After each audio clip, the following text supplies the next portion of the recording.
Pregnant যারা এবং যাদের ডেঙ্গুর সাথে পেট ব্যথা, বমি, মাথা ব্যথা, অন্যান্য ছোটোখাটো উপসর্গ তৈরি হয়, তারা ক্যাটাগরি বি, তারা সাধারণত হাসপাতালে ভর্তি হওয়া লাগে।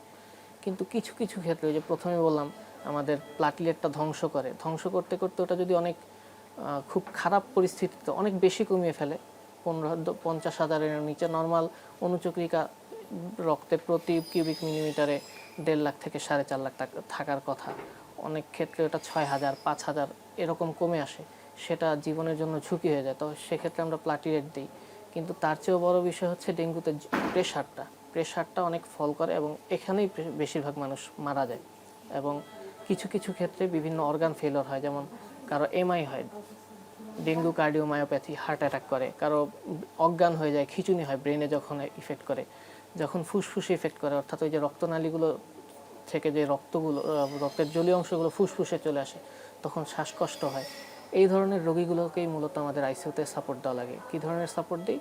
প্রেশার কমে গেলে প্রেশার বাড়ানোর জন্য মেশিনের মাধ্যমে ওষুধ দিই।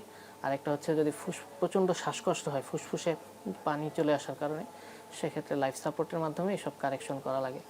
অধিকাংশ ক্ষেত্রেই রোগী বেঁচে যায়, কিন্তু কিছু কিছু ক্ষেত্রে আর এগুলো হাতের বাইরে চলে যায়।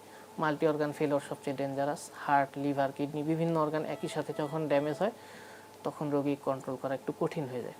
অ্যান্টিবায়োটিক মূলত ব্যাকটেরিয়ার উপর কাজ করে, কিন্তু ডেঙ্গু তো ব্যাকটেরিয়ার মাধ্যমে হওয়া কোনো রোগ না, এটা হয় ভাইরাসের মাধ্যমে। সুতরাং এখানে অ্যান্টিবায়োটিকের কোনো রোলই নাই। বরঞ্চ অ্যান্টিবায়োটিক যদি আমরা ব্যবহার করি অপ্রয়োজনে, সেক্ষেত্রে আমাদের কিছু সমস্যা তৈরি হতে পারে, যেমন অ্যান্টিবায়োটিক রেসিস্ট্যান্স। যথেচ্ছ অ্যান্টিবায়োটিক ব্যবহারের ফলে যেটা হয় যে পরবর্তীতে কোনো এই অ্যান্টিবায়োটিকটা শরীরের ব্যাকটেরিয়াগুলো এই অ্যান্টিবায়োটিকের প্রতি একটা রেসিস্ট্যান্স ডেভেলপ করে। পরবর্তীতে কোনো যদি বড় ইনফেকশন হয়, অ্যান্টিবায়োটিকগুলো কাজ করে না। আমরা এমনও রোগী পাই যে যদি 20টা অ্যান্টিবায়োটিক বাজারে অ্যাভেলেবল থাকে, 20টাই রেসিস্ট্যান্ট। তার মানে এই অ্যান্টিবায়োটিক একটা দিয়েও রোগী আর সুস্থ হবে না, এবং সাধারণ একটা জ্বরে, সাধারণ একটা ডায়রিয়াতে ওই রোগীটার মৃত্যু অনিবার্য হয়ে পড়ে। সাধারণত প্রথম 3 দিনে কিছুই হয় না, রোগী সাধারণ জ্বর থাকে, ভালো হয়ে যায়। কিন্তু তারপর থেকে যখন জ্বরটা আবার আসে, তারপর থেকেই রোগীদের টেনশনটা শুরু হয়, কারণ ওই সময় ভাস্কুলার যে লিকেজ, রক্তনালী থেকে যে জলীয় অংশটা বেরিয়ে যাওয়ার যে টেন্ডেন্সি, এটা বেড়ে যায়। সেক্ষেত্রে কী হয়? প্রেশার কমে যায়। কোনো কোনো ক্ষেত্রে প্রেশার এতটাই কমে যায় যে হাত পা ঠান্ডা হয়ে যায় এবং প্রেশার মাপা যায় না, সেটা জীবনের জন্য ঝুঁকিপূর্ণ হয়ে যায়। এটা গেল একটা সবচেয়ে ডেঞ্জারাস। এরপরে যেটা হচ্ছে খিঁচুনি হওয়া, প্রচণ্ড শ্বাসকষ্ট, তারপর জন্ডিস হওয়া, একেবারে শরীর হলুদ হয়ে যাওয়া, তারপর প্রচণ্ড বুক ব্যথা। এইসব ক্ষেত্রে অবশ্যই আইসিইউতে নিয়ে আসা লাগে। আর সাধারণভাবে যদি আপনি হাসপাতালে ভর্তি কখন লাগে? যখন রক্তক্ষরণ শুরু হয়, অথবা দেখা গেছে প্রেগনেন্ট মহিলা হয়, বমি থাকে সাথে সাথে, অন্যান্য ছোটোখাটো উপসর্গ, সেক্ষেত্রে অনেক সময় হাসপাতালে ভর্তি হওয়া লাগে।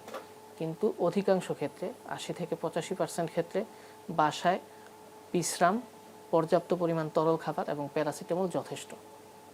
প্রেশার কমে যাওয়া, খুব বেশি কমে যাওয়া, সেটা হচ্ছে সিস্টোলিক 90-এর নিচে আর ডায়াস্টোলিক 60-এর নিচে, 60-এর নিচে। এটা যদি অনেক কমে যায়, তখন আমরা ভর্তি করি, যাতে প্রেশার বাড়ানোর জন্য কিছু স্পেশাল ওষুধ দেওয়া যায়। সেটা আইসিইউর বাইরে দেওয়া যায় না, কারণ এগুলোতে কার্ডিয়াক মনিটরিংয়ের প্রয়োজন পড়ে। এটা হলো একটা। আর এর বাইরে হচ্ছে যখন রোগীর প্রচণ্ড রক্তক্ষরণ হয়, সে রক্তক্ষরণটা জীবনের ঝুঁকির কারণ হয়ে যায়, তখন খুব দ্রুত চিকিৎসার প্রয়োজনে, রক্ত দেওয়ার প্রয়োজনে, বা আরও আপডেটেড চিকিৎসার জন্য অনেক সময় আইসিইউতে ভর্তি করা লাগে। এর বাইরে যেগুলো হচ্ছে, সেগুলো হচ্ছে যখন কোনো অর্গান ফেইলর হয়, যেমন লিভার ফেইলর হয়, কিডনিটা ফেল করে, তারপর অজ্ঞান হয়ে যায়, ব্রেন যখন সেন্ট্রাল নার্ভাস সিস্টেমটা ফেল করে, এসব ক্ষেত্রে রোগীকে অনেক সময় আইসিইউতে ভর্তি করা লাগে।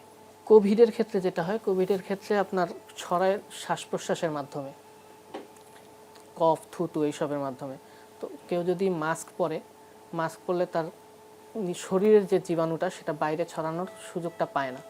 আর দ্বিতীয় হচ্ছে, যদি আপনি কোনো কিছু টাচ করার সাথে সাথে সাবান দিয়ে হাত ধুয়ে ফেলবেন। নোংরা হাতে নাক, মুখ এর আশেপাশে, চেহারার আশেপাশে হাতটা আনবেন না, তাহলে বাইরের জীবাণুটা, যেটা বিভিন্ন সারফেসে জীবাণুটা থাকে, সেটা নাকে না আসলে আপনার ফুসফুসে যাবে না। কোভিড সংক্রমণের সাইটই হচ্ছে লাংস বা নিঃশ্বাসের মাধ্যমে। আপনি যদি হাত পরিষ্কার থাকে, সেই হাতটা যদি নাকে না যায়, এবং আপনার জীবাণুটা মাস্কের কারণে যদি বাইরে বের না হয় তাহলে কোভিডটা অনেকটা কাট অফ হয়ে যাবে, কোভিডের যে ট্রান্সমিশনটা কাট অফ হয়ে যাবে। আর ডেঙ্গুর ক্ষেত্রে যেটা, সেটা হচ্ছে ডেঙ্গু ভাইরাসটা মশার মাধ্যমে ছড়ায়। আমাদের আশেপাশে যে পানি জমে থাকে বিভিন্ন জায়গায়, ওই পানিতে মশাগুলো ডিম পারে, 2 থেকে 3 দিনের মধ্যে এই ডিম লার্ভা ফুটে মশা তৈরি হয়। ওই মশা যেগুলো এই জন্য উচিত প্রত্যেকের মশারি টানিয়ে ঘুমানো এবং পানি জমতে না দেওয়া। পানি না জমলে মশাটা থাকবে না, মশাটা উৎপাদন হবে না। আর মশারিটা নিয়ে যদি ঘুমানো হয় তাহলে কারো শরীরে যদি এই ডেঙ্গুর জীবাণুটা থাকে, সে কোনো মশাকে ইনফেক্টেড করবে না, সেই মশাটা আরেকটা মানুষকে ইনফেক্টেড করবে না। এটা একটা সাইকেলের মাধ্যমে ট্রান্সমিট হয়, মশা থেকে মানুষ, মানুষ থেকে মশা। আমরা যদি মানুষ থেকে মশা যাওয়ার জন্য মশারি ব্যবহার করি এবং মশার বংশবিস্তার রোধ করতে পারি, তাহলে ডেঙ্গু থেকে আমরা অনেক বেশি পরিমাণে প্রতিরোধ পাবো।